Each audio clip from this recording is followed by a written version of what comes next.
Algo flotaba en el ambiente de la Europa de 1968 que hizo posible la llegada de la Primavera de Praga. Más allá del deseo de activar los resortes para poner al día el socialismo real, la economía planificada y el Estado que todo lo puede, las sociedades europeas a ambos lados de la divisoria, bautizada Telón de Acero por Winston Churchill, reunían todos los ingredientes para un cambio de paradigma. Al mismo tiempo, la lógica aplastante de la Guerra Fría, el reparto en áreas de influencia y el equilibrio del terror, los arsenales nucleares imponían un statu quo, sin resquicios para salirse de él. En este clima nació la Primavera de Praga, que generó una gran esperanza y sucumbió a la Realpolitik. Cuando los tanques del Pacto de Varsovia cercenaron el experimento checo la noche del 20 al 21 de agosto de 1968, el proceso de liberalización del régimen, el socialismo con rostro humano defendido por la facción aperturista del Partido Comunista, encabezada por Alexander Dubček, había emitido con generosa claridad suficientes señales de cambio como para alarmar a la Unión Soviética.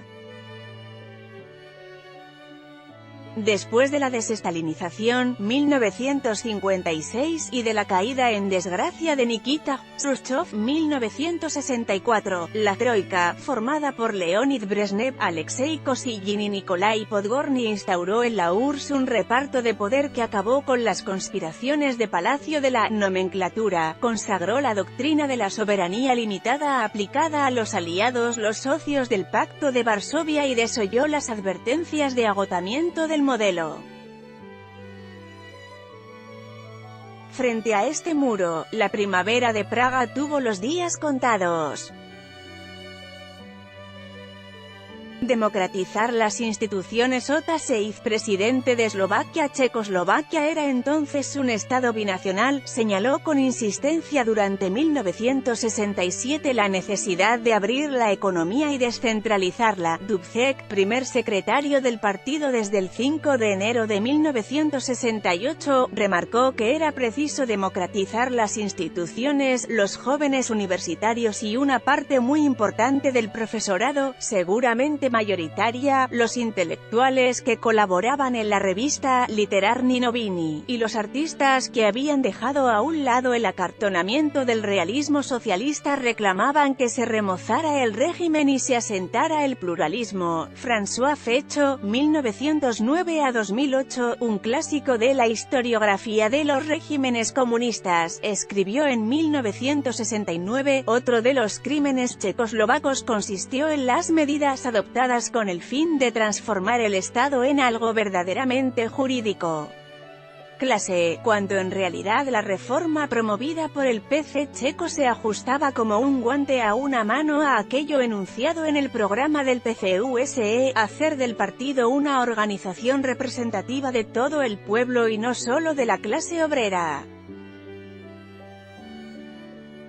Medio siglo después de la liquidación de la primavera es más verosímil entender que la reacción soviética obedeció a la incompatibilidad entre la iniciativa de los reformistas checos y la sumisión a toda costa que exigía el Kremlin. No tenían cabida el revisionismo, la disidencia y el pluralismo, lo mismo alteraba el pulso a Moscú la libertad de prensa que el apego de los jóvenes a las manifestaciones de la cultura pop, especialmente las musicales. La misma desconfianza provocaban los discursos de Dubček que la libertad de circulación y la presencia en Praga de intelectuales extranjeros.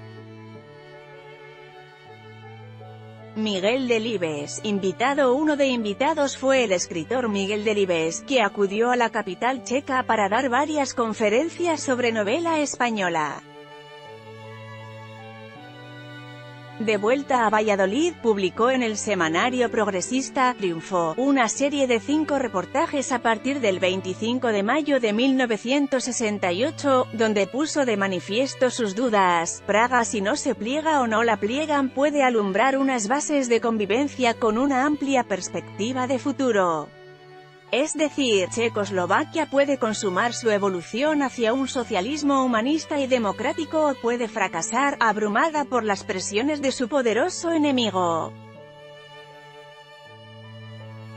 Los acontecimientos se precipitaron a partir del momento en que la URSS tuvo la seguridad de que en el Congreso del PC checo que debía celebrarse en septiembre de 1968 los delegados prescindirían de 73 miembros del Comité Central, los afectos al diktat soviético de los casi 200 que formaban parte de él. Y se precipitaron asimismo a causa del temor de que el ejemplo checo cundiera en otros países, de manera especial en aquellos donde la implantación de regímenes comunistas careció desde el principio de apoyo social, especialmente Polonia y la República Democrática Alemana. La heterodoxia de Nicolae Ceausescu, que apoyó la primavera, nunca preocupó al Kremlin. Señales de decadencia. Hoy resulta sorprendente que los gobernantes soviéticos no percibieran por aquel entonces que el modelo emitía las primeras señales de decadencia o desgaste a causa de dos costosísimas empresas, la carrera armamentista y la carrera espacial, acaso dos caras de la misma moneda, que dinamizaron la economía de Estados Unidos, pero proyectaron sombras sobre el futuro soviético. Para los ideólogos del socialismo realmente existente, Mijaíl Suslov entre ellos, el centralismo económico y el reparto de papeles en el Comecon, el mercado común del Este, eran innegociables y debían ser los motores de una economía moderna y competitiva. La llamada normalización checa, capitaneada por Gustav Husak, consistente en liquidar el programa primaveral, trajo consigo, entre otras cosas, la vuelta a aquel ruinoso modelo. En el análisis de los acontecimientos que hizo el gran historiador dominan dos ideas. La primavera creó la ilusión de que había un espacio para la disidencia hasta que los tanques llegaron a Praga y, a partir de aquel momento, hubo una dinamización de la crítica del marxismo. Desde el marxismo, Eric Hobsbawm, 1917 a 2012, fue aún más lejos. La acometida del Pacto de Varsovia demostró ser el fin del movimiento comunista internacional con centro en Moscú, que ya se había resquebrajado con la crisis de 1956, el levantamiento popular en Hungría. La impresión de que algo se había desmoronado con la cancelación de la vía checa se puso de manifiesto en el discurso que Dubček pronunció desde la sede de la presidencia, en el Castillo de Praga, el 27 de agosto, después de 3 días de dramáticas conversaciones en Moscú. La periodista Margita Koyarova, que trabajaba en la radio estatal, describió así el momento. Comenzó a hablar, se notaba que estaba sumamente agotado y emocionado, trataba de explicar que la nación superaría la crítica situación. Exhortaba a la ciudadanía a mantener la calma. Cuando tocó el tema del desarrollo de las conversaciones en Moscú, casi no pudo hablar, se confundía y hacía pausas. Dubček lloraba y no podía concentrarse. Desfondamiento. El convencimiento del líder de la primavera de Praga de que era posible renovar el sistema desde dentro explica su desfondamiento. Hacía vida social, iba a la piscina pública y se unía a la gente sencilla para asistir a los partidos de fútbol y de hockey sobre hielo. Pero tenía una política clara, era ante todo comunista y jamás quiso salirse de ese marco, explica el historiador Oldrich Stuma. Otros comunistas, militantes desde los días de la ocupación nazi como el propio Dubček, sufrieron un parecido impacto emocional, agravado muchas veces por la experiencia del exilio. Si las reformas económica y política no las podía hacer el partido, ¿quién estaba legitimado para hacerlas? ¿Quién tenía derecho a impedirlas?, se preguntaba Ota Sik muchos años más tarde.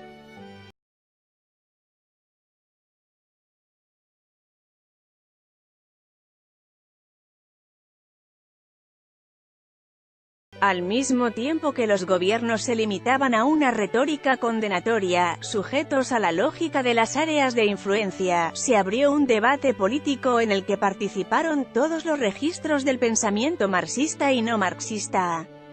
Puede decirse que el eurocomunismo echó a andar como proyecto político a partir de la ruptura con la URSS, rotunda y sin reservas, del Partido Comunista Italiano, PCI, dirigido por Luigi Longo, más tardía y contenida en el Partido Comunista francés, Waldeck Rochet, llena de complejas tensiones en el Partido Comunista español, en la clandestinidad y con un pasado de dirigentes exiliados en la URSS al final de la Guerra Civil, incluidos Dolores Ibárruri y Santiago Carrillo. Aún hoy, medio siglo más tarde, la reflexión abierta por el PCI sigue siendo motivo de análisis. Los herederos del pensamiento de Antonio Gramsci abrieron la caja de Pandora al reconocer la imposibilidad de realizar la revolución socialista en los países capitalistas, al renunciar a la tutela soviética, al poner sobre la mesa el hecho inapelable de que la izquierda estaba lejos de ostentar la hegemonía cultural. La decisión de Enrico Berlinguer, secretario general a partir de 1972, de sentar al partido frente al espejo de la realidad y de renunciar a los eslóganes de antaño impregnó a toda la izquierda, fuese o no comunista, y puso los cimientos del compromiso histórico, que Longo nunca apoyó y que frustró el asesinato de Aldo Moro, 1978. Un asunto interno al volver sobre los sucesos de hace 50 años adquiere especial relevancia la hipótesis desarrollada por el historiador y activista Tariq Ali, integrante del comité editorial de la New Left Review. La contención de los países occidentales durante la crisis se debió en gran parte a su temor a que un eventual éxito de la reforma checa pusiera en discusión su modelo social. Resulta más convencional, y quizá más cercana a lo sucedido entonces, la versión según la cual el presidente de Estados Unidos, Lyndon B. Johnson, en el ocaso de su mandato, se atuvo a las reglas del juego y entendió que el caso checo era un asunto interno del bloque del Este, entendió que una actitud más militante entrañaba demasiados riesgos en plena efervescencia de la guerra de Vietnam. Este era el sistema de pesas y medidas de la Guerra Fría. Protagonistas Jirina Siklova, socióloga, 1935, depurada por reformista militante comunista desde su juventud, estudió historia y filosofía y emprendió una brillante carrera académica como socióloga, con una dedicación especial en los estudios de género en su país y en otras sociedades del Este. Fue una figura destacada de la facción comunista que apoyó a Alexander Dubček, y abandonó el partido a raíz de la intervención soviética. Perdió su puesto en la universidad, trabajó de conserje y luego de trabajadora social en un hospital. En 1981 pasó por la cárcel y fue detenida con frecuencia en tanto que una de las impulsoras de la Carta 77, promovida entre otros por Václav Havel. En sus trabajos en la clandestinidad o publicados en el extranjero acuñó la expresión «zona gris» para referirse a la colaboración entre los disidentes y los comunistas reformistas encuadrados en el partido. Milan Kundera, escritor, 1929, desposeído de la nacionalidad, hijo del pianista y musicólogo Ludwig Kundera, creció en un ambiente culto y abierto a la innovación.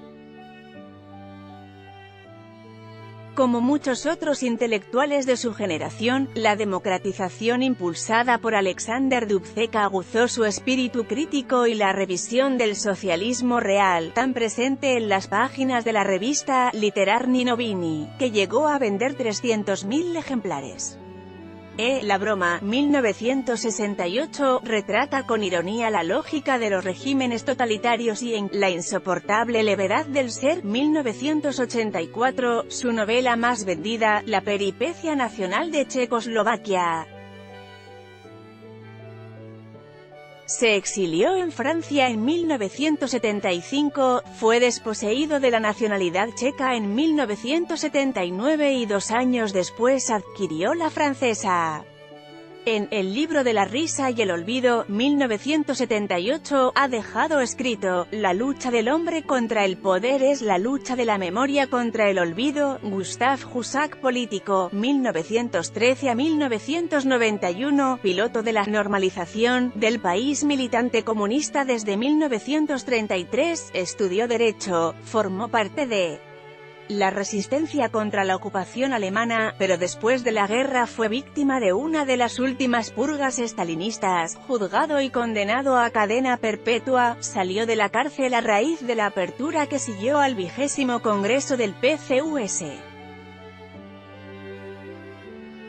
Combatió al presidente Antonín Novotny, apoyó las primeras iniciativas de Alexander Dubček, pero a raíz de la intervención soviética se puso al frente de la llamada normalización. En 1969 fue nombrado secretario general del Partido Comunista y en 1975 sucedió en la presidencia del país a Ludvík Svoboda.